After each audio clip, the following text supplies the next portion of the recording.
All right, so let's go ahead and get started. So just a reminder, our assignments are always going to be due on Monday night. I know a lot of you had some difficulties with Connect, right? So they all should be set up to be allowed to turn the assignments in late. So, you know, if you do have technical difficulties, right?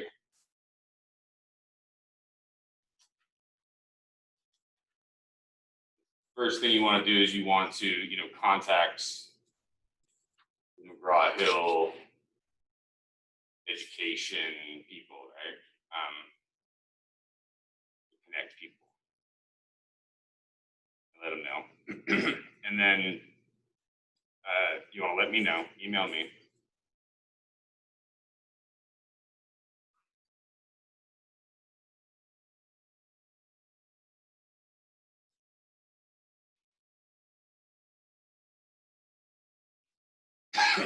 And then, maybe try a different browser or a different computer.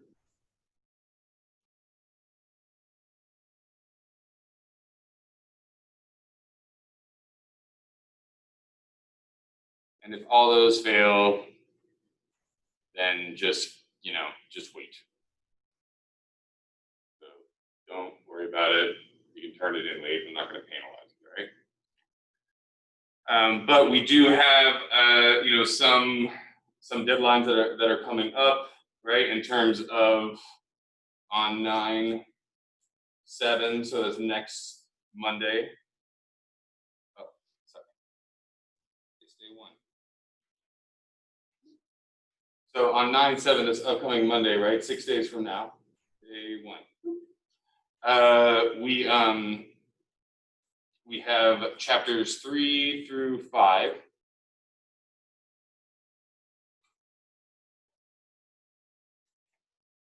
As well as reading and the Learn Smarts for chapters 6 and 7.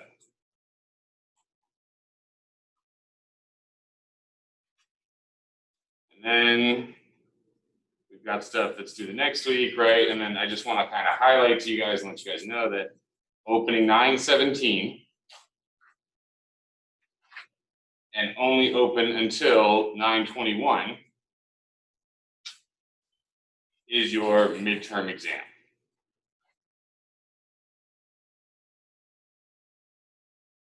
That's going to cover chapters 1 through 9. I just want to kind of make you guys aware, sneaking up on us, right? It's September 1st, so it's not lose sight of that. All right, cool. Let's go ahead and finish up elasticity and market failures and hopefully start businesses and their costs today. All right, so this is going to be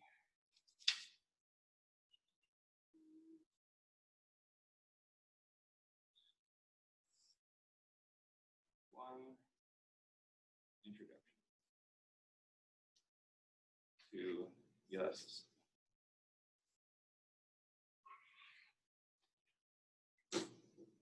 And so this is a concept that relates both to demand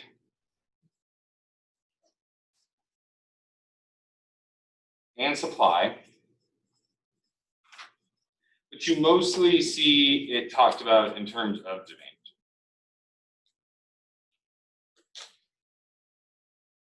And what elasticity is telling us is it's telling us how much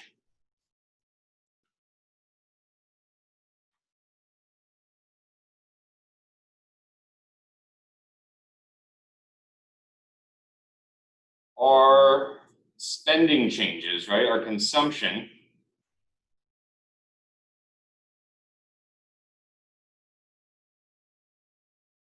when something else that's price related, when a price changes. So, you know, in economics, we're always very careful with our language, right? So keep in mind, I'm not talking about I'm just talking about a price, right? Because there's going to be multiple different kinds of elasticities. And doesn't always refer to the price of the good that we're consuming, okay? So we know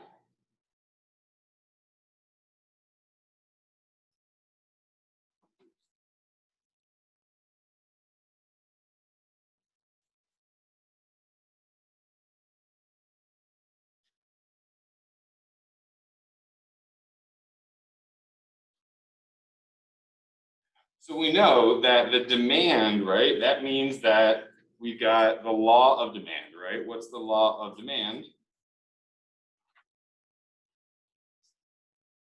It says all else equal, consumers are going to respond to a decrease in the price by increasing the quantity.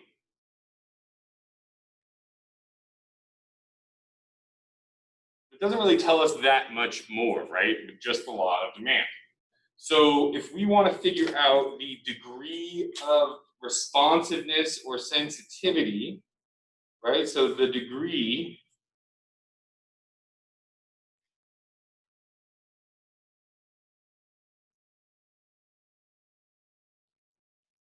to that change in the price, whether it's up or down, this is measured by the price elasticity of demand.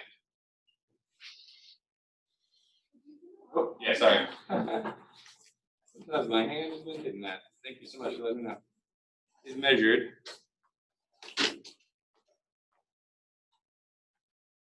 by the price elasticity of demand.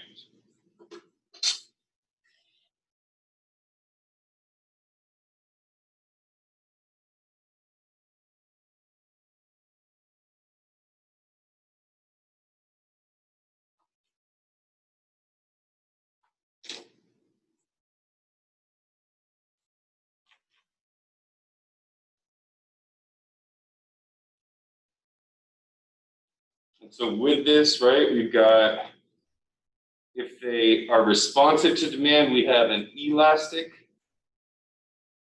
demand. They're sensitive to price changes. What does that mean? That means that there's going to be a larger, I'm just turning things off. A larger change in the quantity.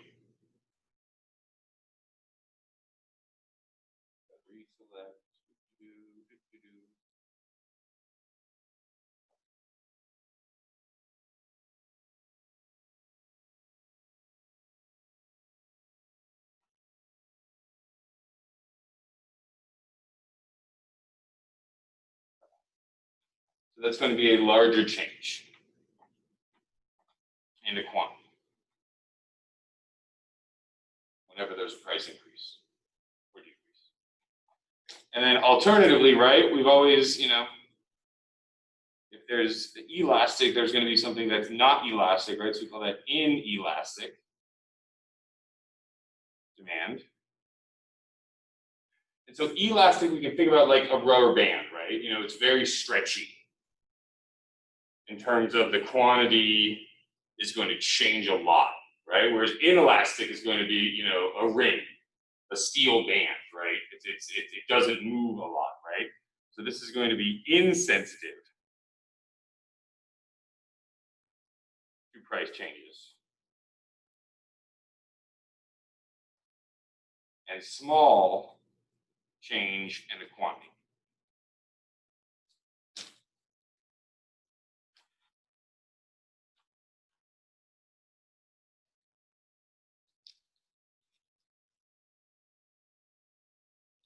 So we're going to talk about exactly what we mean by, you know, responsiveness in a second. So of course, like most things in economics, right, we're either going to have a chart that we have to learn, or there's going to be a formula.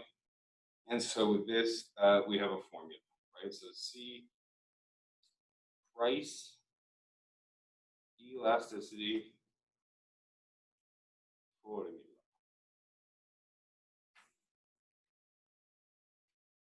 And so when we measure this, we kind of use this fancy looking E. We would say the elasticity of the demand, the quantity demanded.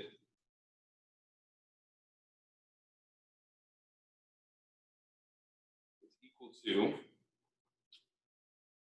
And then the numerator of this is that and we'll talk about what this is in a second, percentage change in the quantity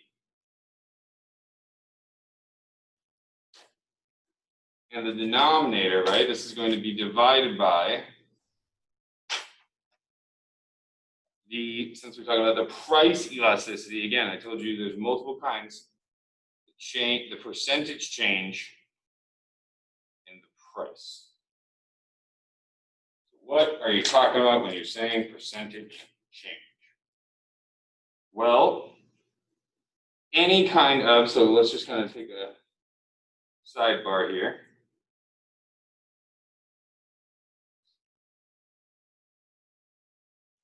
A percentage change, when we're talking in economics, we're going to use something called the midpoint formula.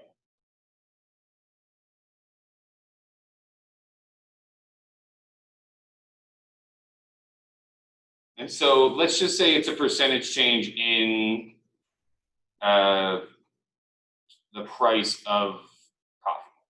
So let's go ahead and change it to P.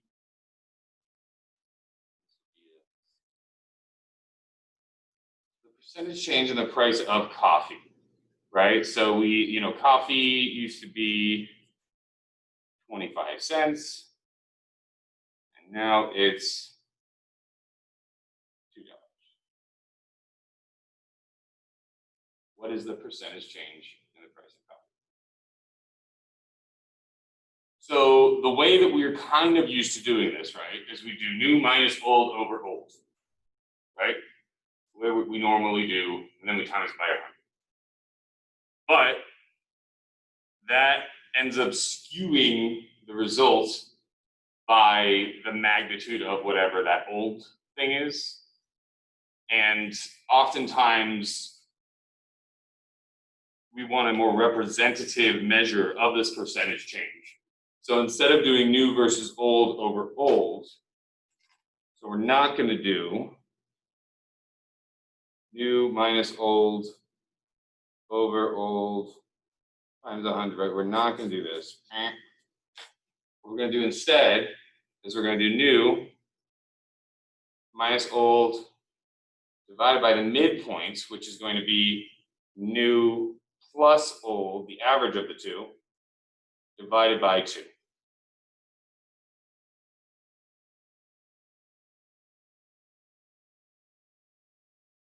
So for the price of coffee, it would be the price of coffee at time period 2 minus the price of coffee at time period 1 divided by the average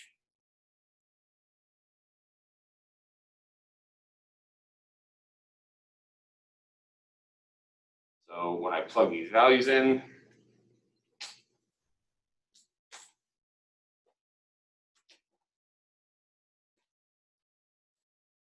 I end up getting $2 minus quarter over 225 divided by 2. And so this probably isn't that clean because I just made it up. So the top's going to be 1.75. The bottom is going to be 1.125. So yeah, that's not that clean of a number. Easy to figure out though. A handy dandy calculator.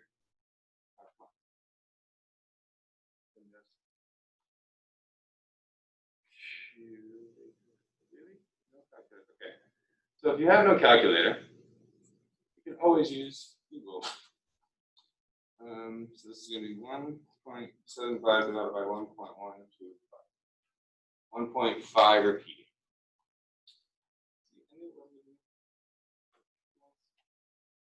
We end up with 1.5 repeating. Now, does it matter that it's nice? No. What is it? What is it? What matters is this is greater than 1. So it's going to be what we call an elastic good. It's sensitive to the change in the price. Or actually, sorry, this is just half of it. Oops, we got to do the rest of it. Let's go ahead and talk about the change in the quantity when the price is increasing by this much. Let's put it all together. So that's the change in the price. Let's go ahead and make another box.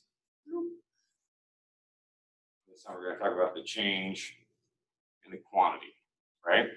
So for this example, we're going to say that the quantity went from 5,000 cups of coffee a day to 2,000 cups of coffee a day. So this is going to be, again, this is new minus old over the average.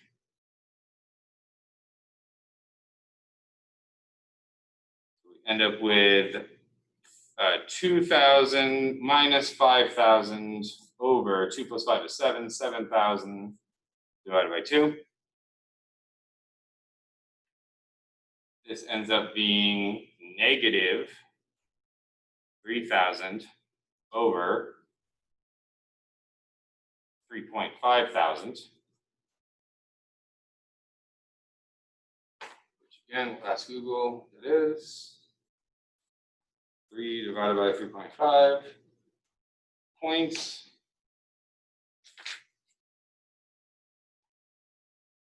Eight, 5, 7. Negative. Uh-oh, it's negative. Should it be negative?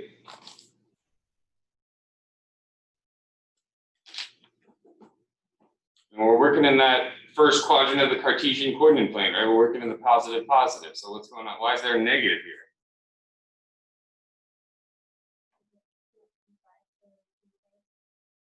Exactly, right? And that's just telling us, that's reflecting that law of demand, right? So since we're calculating a price elasticity of demand, one of them should be negative.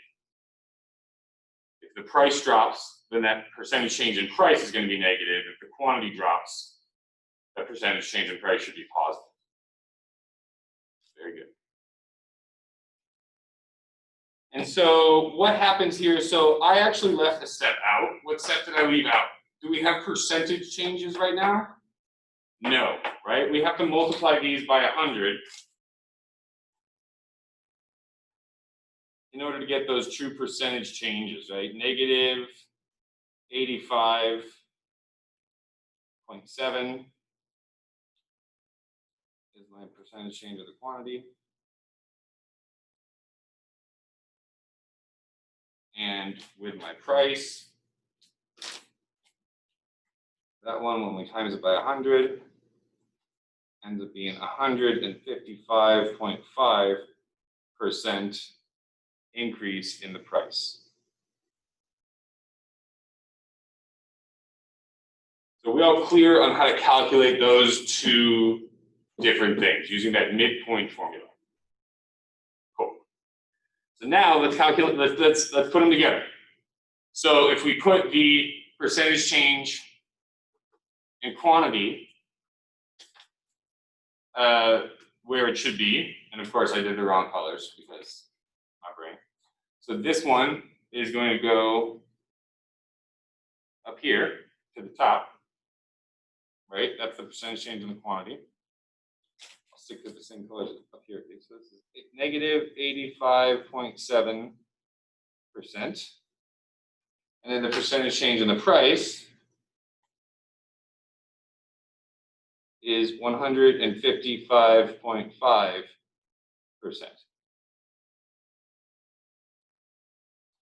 So by dividing these, what happens is the percentages cancel out. This is a unitless measure.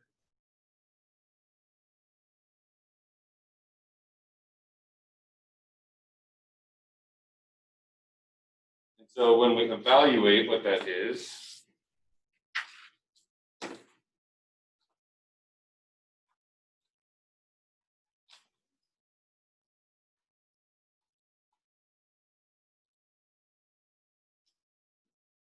this gives us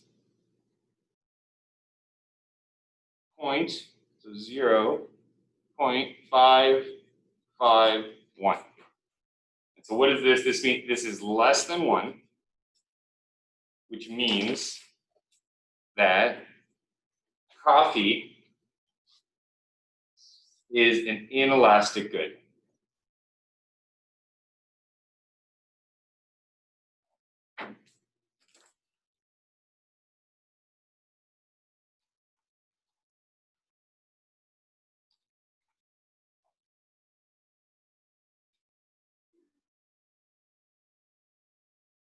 So I will put this as a, actually, let's figure it out.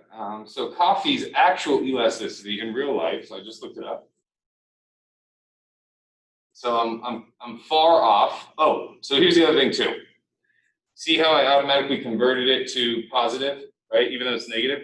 Since it's an elasticity of demand, we put an absolute value around this measure. And it's just understood that the law of demand is holding. So when you look up a chart of elasticities, right, like I'm looking up right now, we end up with, you know, so we have, let's see here, we have tobacco products, right, fairly addicting, right? That one is going to be 0.45. Coffee, less addicting, right? And so it should have we would actually think it would have a more elastic demand, but it has a less elastic demand, right? Now, why is that? Well, coffee is a much lower portion of anybody's monthly budget compared to tobacco, right? A lot of tobacco smokers, and they're spending a lot of money on these cartons of cigarettes, and so that's why they're sensitive to the price changes. And also, you know, coffee doesn't change the price that much also. So the degree of price change, you know, tobacco is often getting hit with new taxes, right? But you know, that's why that part of that's going on. So what are some other inelastic goods? Let's try and guess some of them. What are some goods that you would not change the quantity that you purchase, provided that the price increases significantly? Something that you just can't live without.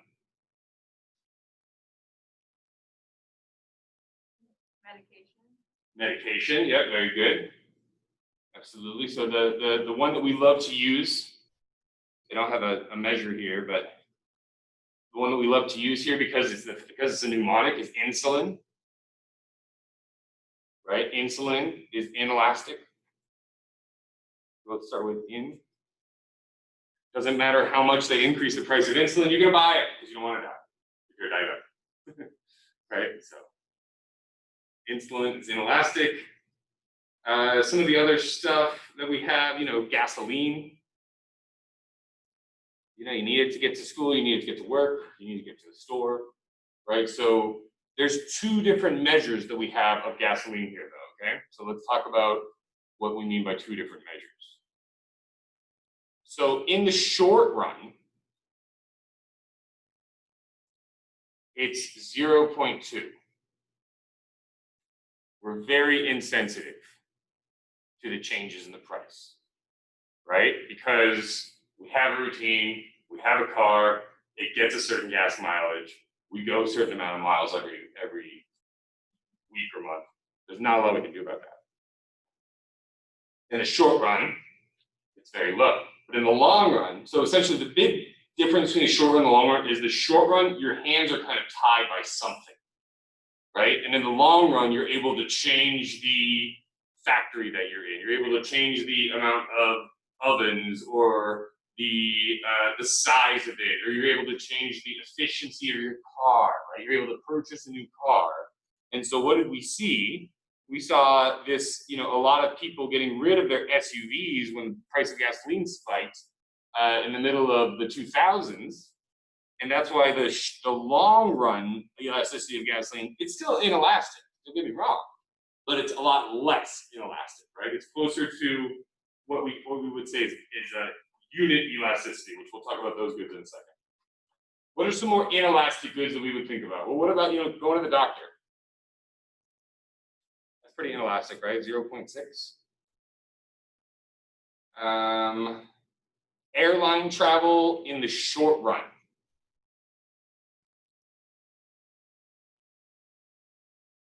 So we abbreviate short run and long run with SR in economics. What do we think airline travel in the short run is? Is that inelastic or elastic? And do you think it's like very inelastic or not very? Have any of you ever tried to book a flight last minute? The prices are astronomical. Why are the prices astronomical? Well, the only people that are really buying flights last minute are people that are buying flights with their company credit card. They're flying for business. It's not their money. They don't care. So the elasticity for airline travel in the short run is 0.1. They can jack the price up a ton, and they're not going to lose that many customers, because if you need to get to Houston for an oil deal and you've got to get there this week, otherwise that deal is going to go bad, your boss is willing to pay whatever it costs to get you there, essentially.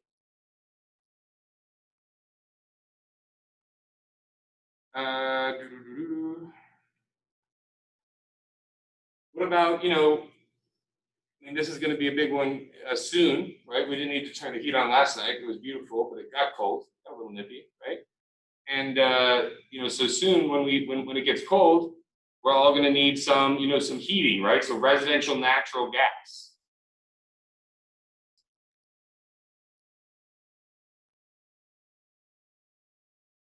This is another one where in the short run, it's very inelastic.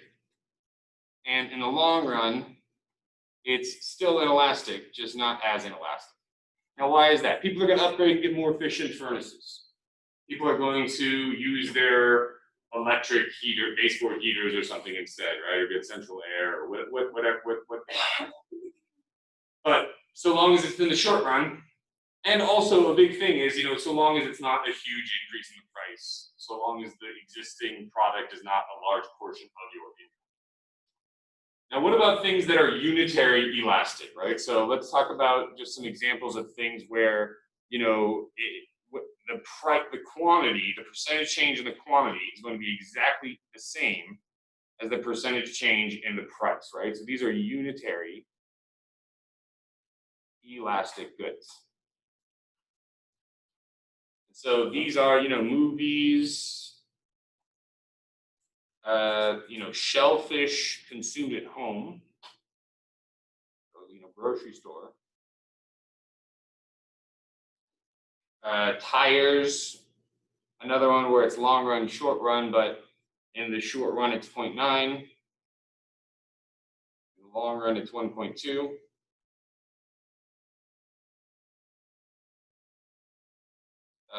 Private education.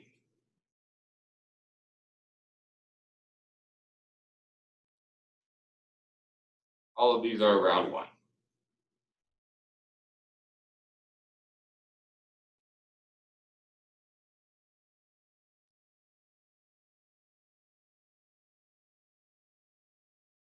And what are things that are elastic? What are things that are elastic? What are some examples of things that when the price changes a lot of them, we don't get them anymore?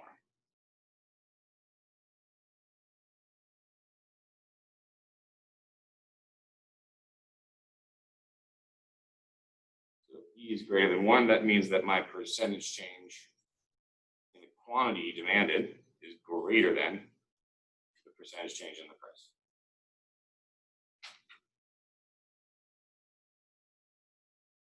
Why is that? Because what's elasticity? It's percentage change. Quantity demanded divided by the percentage change in the price.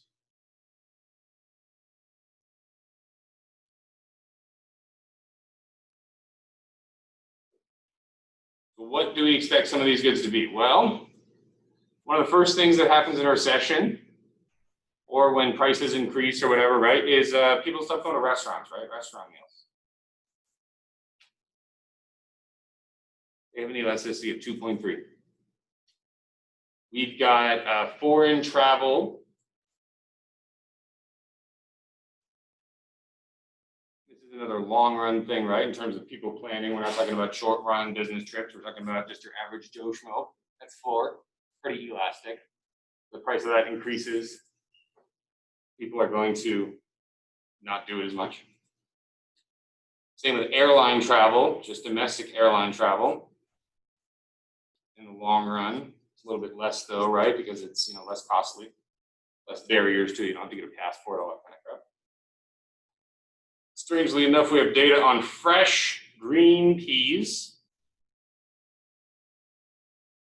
Fresh green peas, those are very elastic. Why is that? Well, you could just get frozen peas. You could get canned peas. They don't really taste that different.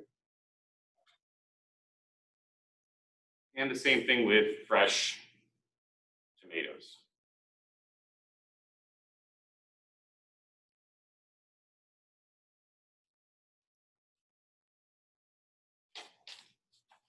So any questions on this elasticity of demand?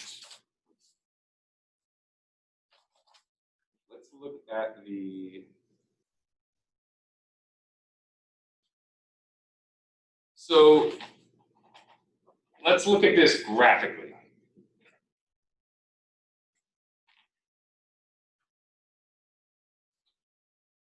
Elasticity of demand, I think it's D or something. Graphical.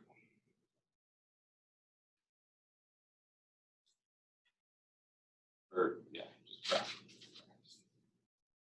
Right. So we've got some extreme cases.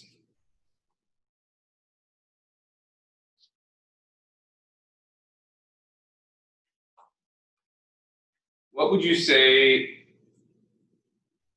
the price elasticity of demand would be? Remember, we've got P over here, we've got Q there. If we had a completely vertical line here, if our demand curve was completely vertical. I know that's tilting a little bit, but imagine it was completely vertical. My drawing skills are bad. What's happening here? When the price is low, the quantity is this. When the price is high, the quantity is this. So when we talk about the elasticity, that numerator, right? That numerator does not change. Right?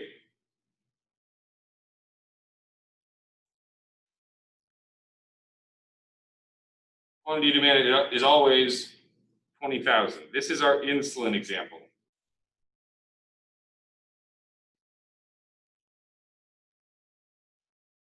So it doesn't matter what's happening down here, right? Because if you divide anything by 0, 0 divided by anything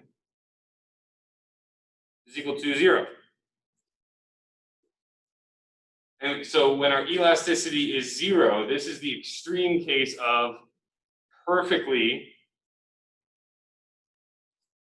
inelastic demand. Doesn't matter what happens to price, we got people having this much money.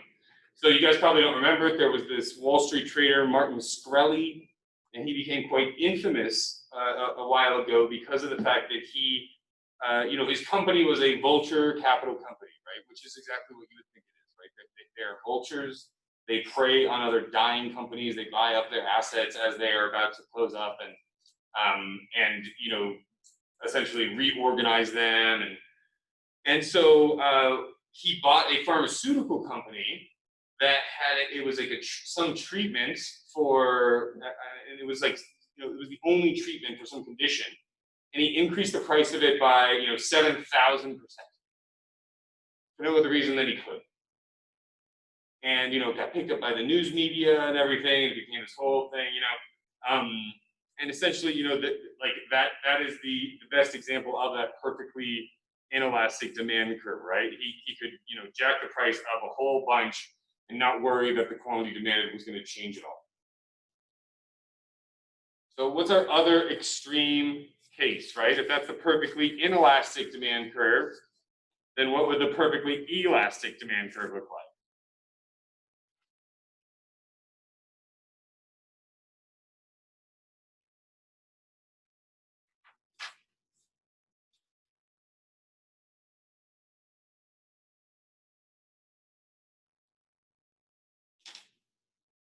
The perfectly elastic demand curve would just be a horizontal line.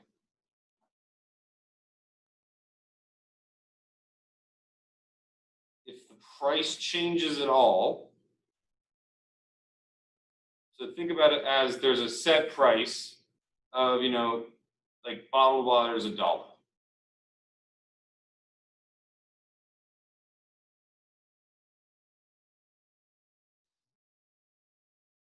By increasing the price, you're going to lose all of your demand.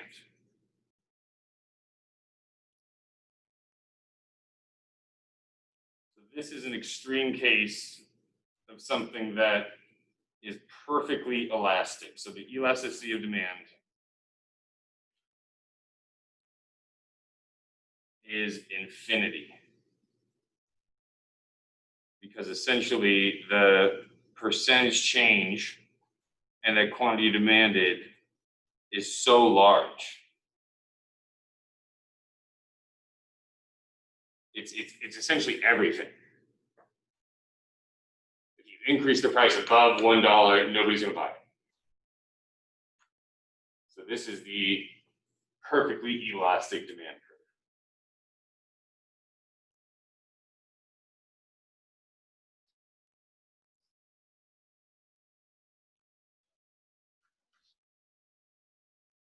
So when we are looking at actual demand curves, right? Actual demand curves are not horizontal, they're not vertical. They are instead downward sloping, right? So if we look at some real demand curve here, and a couple different points on it,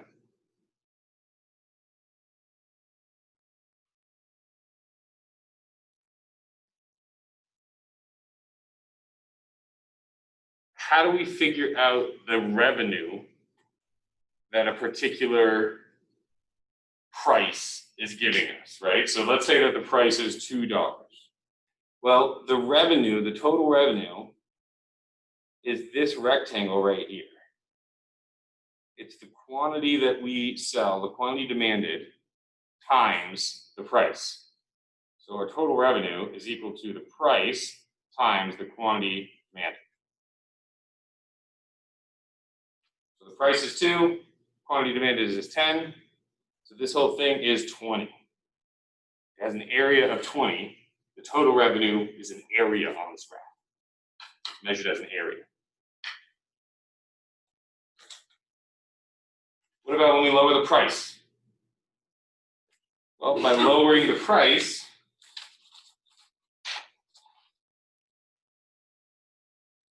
we end up with a total revenue that's this box.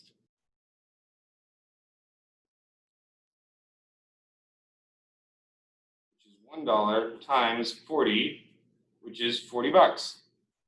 So that was a good move. We ended up getting a gain.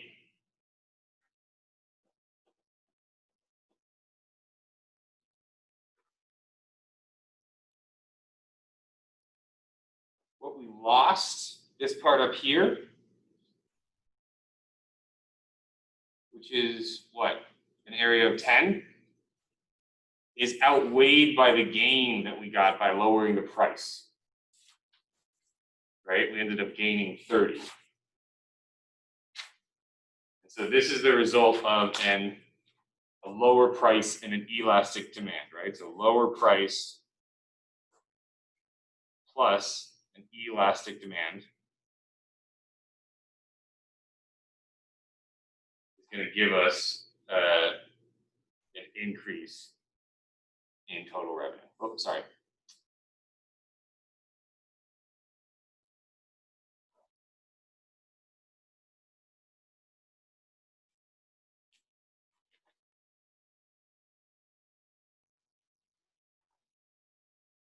Now, I know you're wondering to yourself, but what if it wasn't an elastic demand and we had a lower price, right? Well, we're going to do that right now, right? So what about a lower price and an inelastic demand?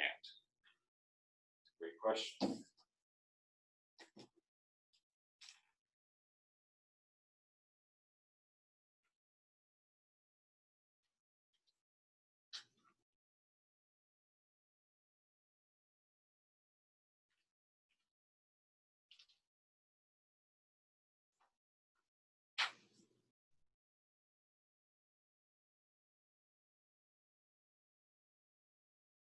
So from our extreme cases, we can then use those as kind of a guide stone for whether or not the curve is going to be steeper or less steep, right? Steeper or flatter. If we have it more inelastic, it's going to be steeper or flatter. Which one was the extreme inelastic case? Was it the up and down one or was it the horizontal one? Up and down. And so we're going to get more towards that up and down one, right? So it's going to get steeper. And we're going to talk about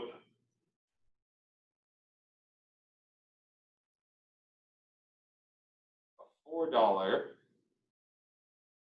to $1.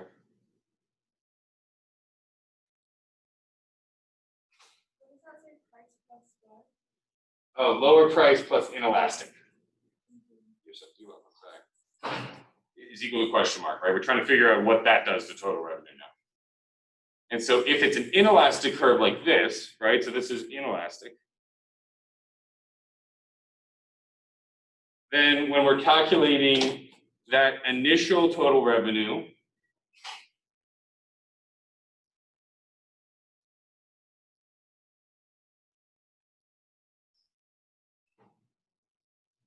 is 4 times 10 is 40.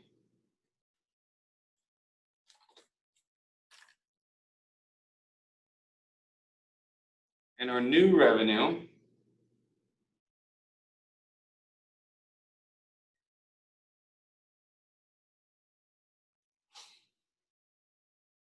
is $1 times 20 is 20.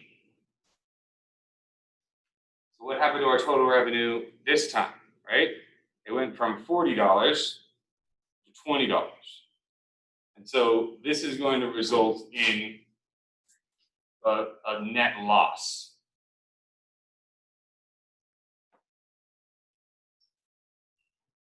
Right? A decrease in your total revenue. Sure, you get some extra customers by lowering the price, but you only get $20 and you're giving up $30. You only get $10, sorry.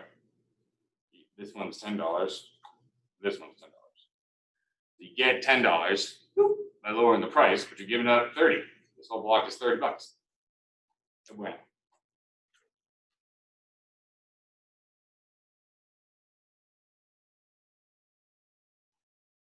So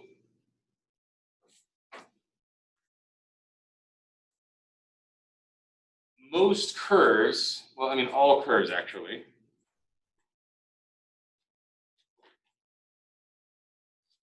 let's talk about the fact that curves have elastic and inelastic portions along them.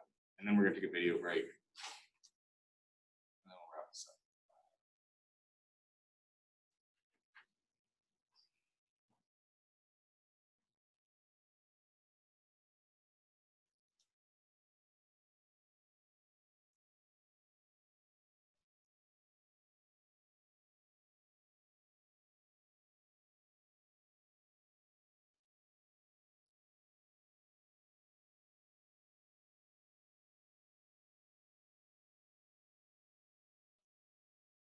And so these points up along here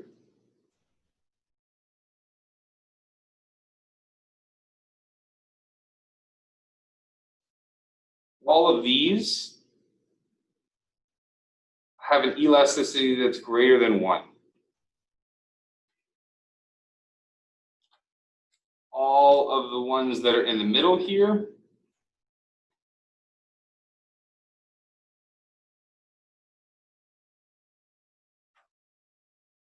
these have an elasticity that is 1, right? These are unit elastic. If you're at this part of the demand curve, changing the price doesn't result in any change in the total revenue. If you're down here,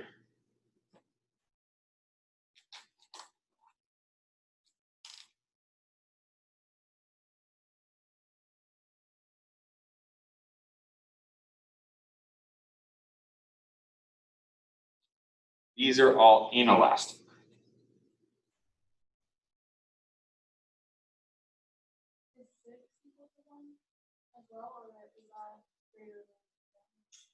So this is all, so here, this is all, I'll write the data out right below it. So this is all coming from, you know, a movie ticket kind of example.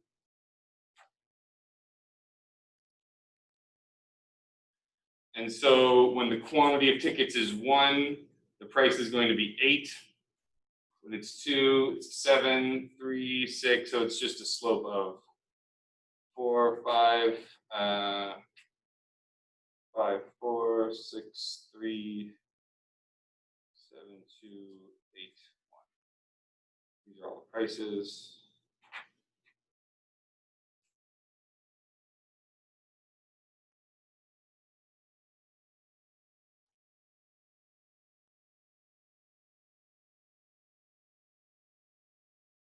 And when we calculate the total revenue that's associated with these different prices, the first one it's easy, right? 8,000. The second one's 14,000. Then we have 20,000. Oh wait, sorry, 18,000 first. Then 20,000. Then 20,000. Then 18,000. Then 14,000. Then 8,000. And the associated elasticities at each one of these prices reflect how the total revenue is changing or not changing, right? The fact that when the price is decreasing, total revenue is increasing, tells us that these are all elastic points.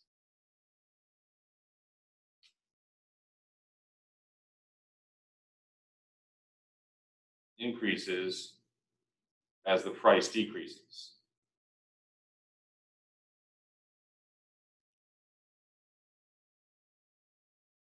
Four and 5, we see that there's no change in the total revenue. That's because the elasticity is 1. Total revenue is unchanged, you know, regardless of what price it is. And then the fact that our total revenue decreases as our price decreases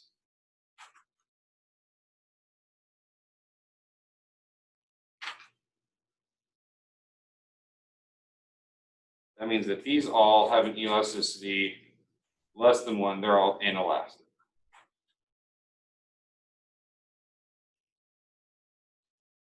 And if you calculate the elasticities right, then we can actually see that, but we're not going to spend the time. So this one's 5, this one's 2.6, this one's 1.57, this one's 1 on the button, this one's 0.64, 0.38, 0.20.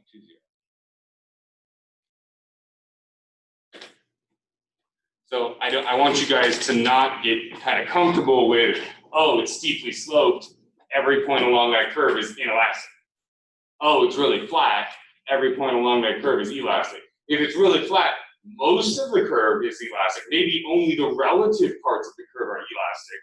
But I want you to understand that if something is drawn with this slope of 1, right, this is a slope of -1. So this is the most, the most even trade-off possible between price and quantity, right? So when the slope is -1, there are as many points of inelasticity as there are elasticity. So there's not going to be a lot of this, but it's just a conceptual thing that I found that if you don't learn early, it trips you up. All right, let's go ahead and watch a video. So we're done with elasticity of demand. Really, the elasticity of supply, I'll go ahead and I'll take out the questions for it and stuff. It's not that important, and we got to move on and talk about public externalities and kind of market failures and stuff like that next. So, but before we do that, let's go ahead and watch a critical but good video that explains one perspective of capitalism very well. And so it's a nice kind of segue into our talk about market failures and externalities and kind of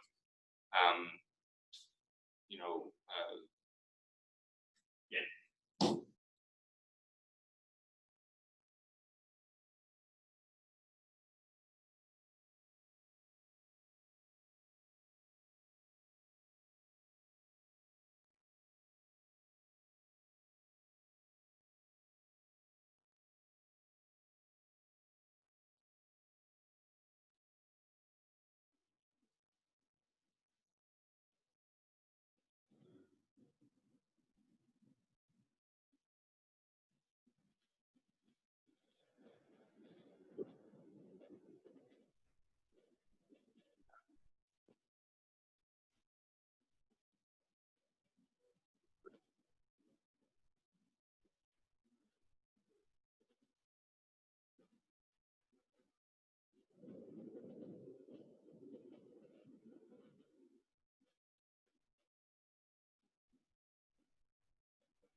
very good segue into talking about market failures.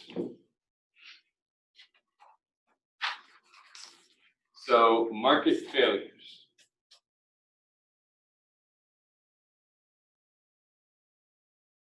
What do we mean by market failures, right? Well, essentially, there's two different types. So when we talk about demand side market failures,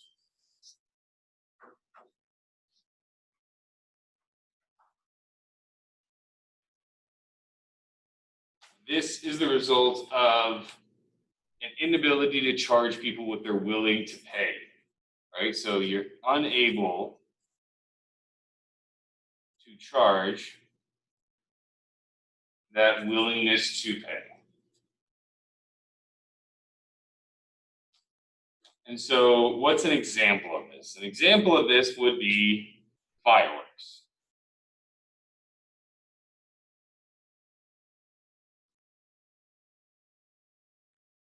Why fireworks? Well, there's no way to prevent your neighbors and other people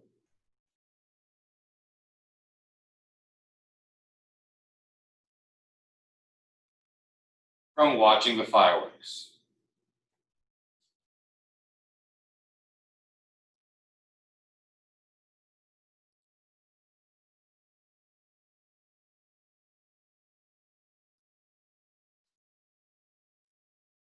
The other one of this that I really like is, flowers.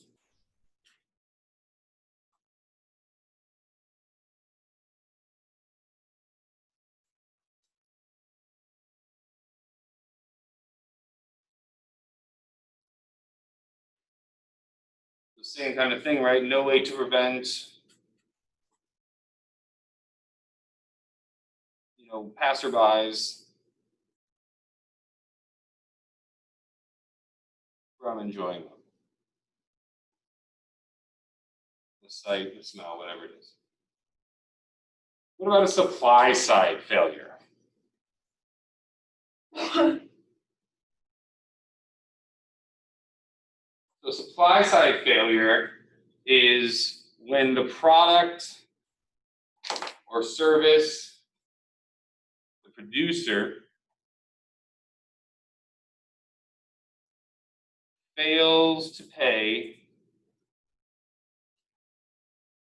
the total cost, the full cost.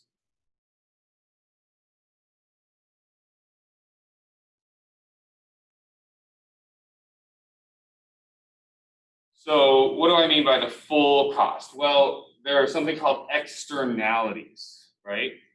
Which we'll talk about in a minute.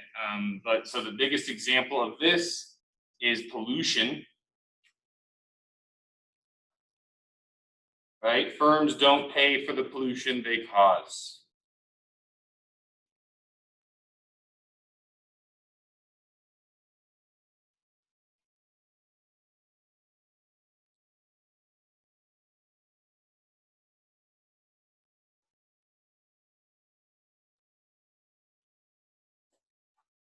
As a result of this, the firm is going to produce, so let's say if it's a power plant, it'll produce more electricity.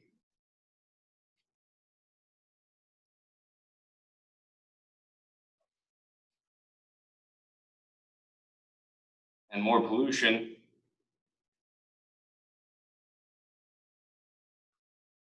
than if it had to actually pay for that, right?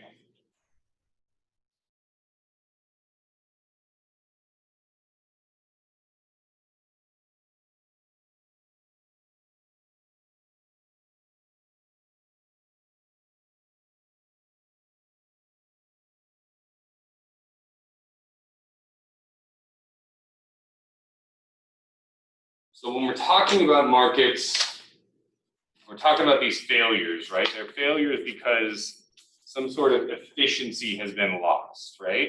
And so there's two types of efficiency that we talk about here.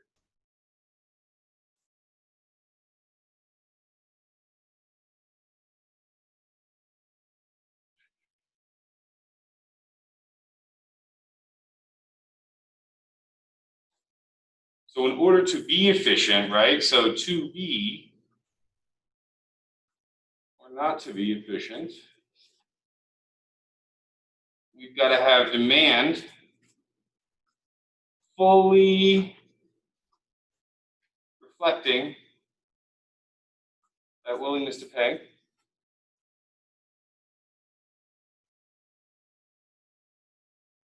And two, we have to have supply reflecting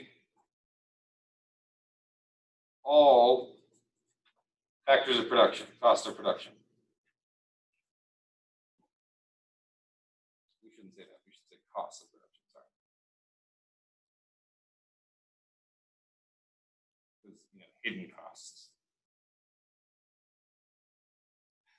So, two types, we've got productive efficiency .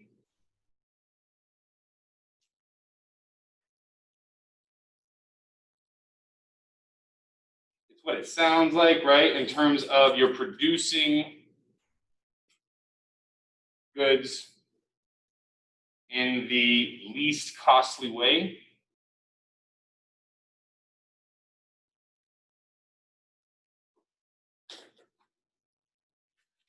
And second, we have allocative efficiency.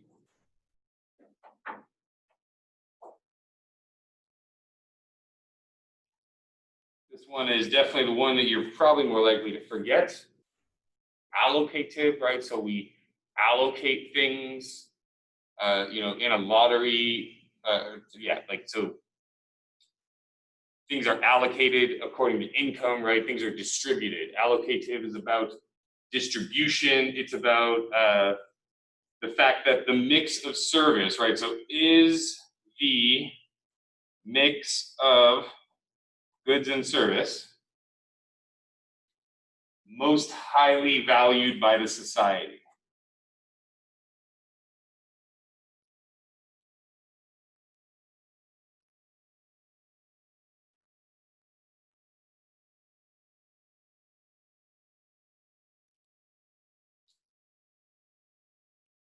In allocative efficiency, in this, you're assuming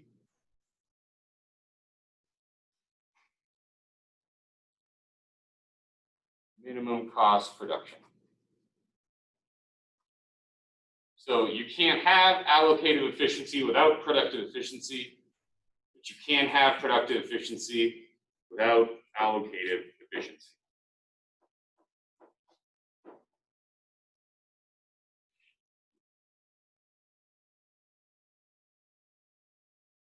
All right, real quick, let's talk about public and private goods, and then we'll call it a day.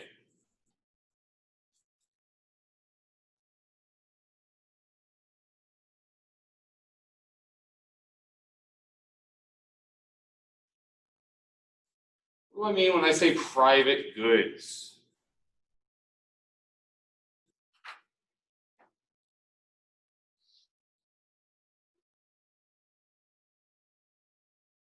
What do I mean when I say private goods? Well, private goods are the goods that we get, every day. So they are what do we call rival? So rivalry means that since I bought it, nobody else can buy it and consume it, right? So purchasing / consuming by one person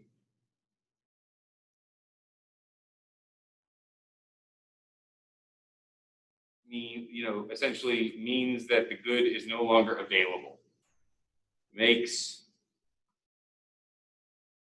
the good or service unavailable for other people. So this is apples and stuff like that, right? Apples, clothes,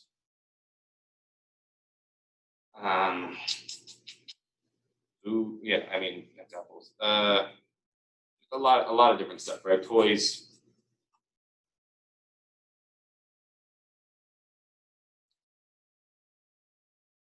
And then the second part that makes a good a private good is whether or not it's excludable.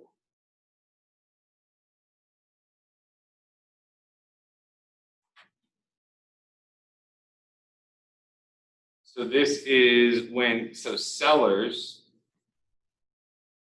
can keep those who don't pay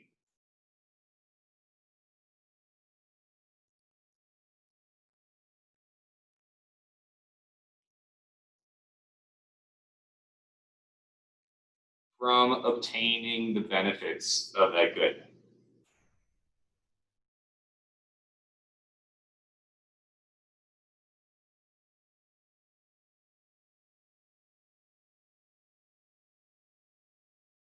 So with this, right, we can think about the fireworks, right? And when I buy the fireworks, that means there's one less firework for anybody else to have, so it's rival. But is it excludable? No, right? I can't keep other people who aren't paying from obtaining the benefits. Same thing with flowers, a lot of other things. Now let's real quick define public goods, and then we will pick up here on Thursday.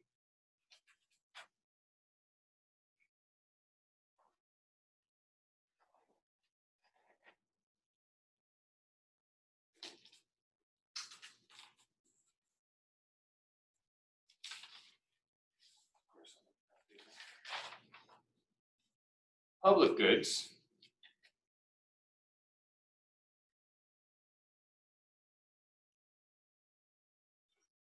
These are goods that are non-rival and non-excludable.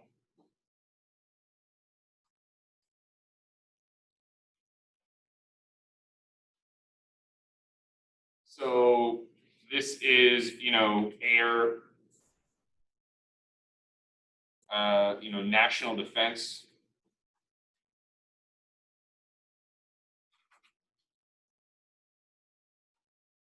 Roads. We don't keep people that don't pay taxes off of the roads. I mean, we kind of do a little bit with the gasoline tax, but there's electric vehicles and stuff like that now, right? So, and what if you're on your bicycle? You're still taking advantage of the road, even though you're not paying the gasoline tax. And so, as a result of this, I get it. Class is over. As a result of this, and we'll start right here, we have what's called the free rider problem.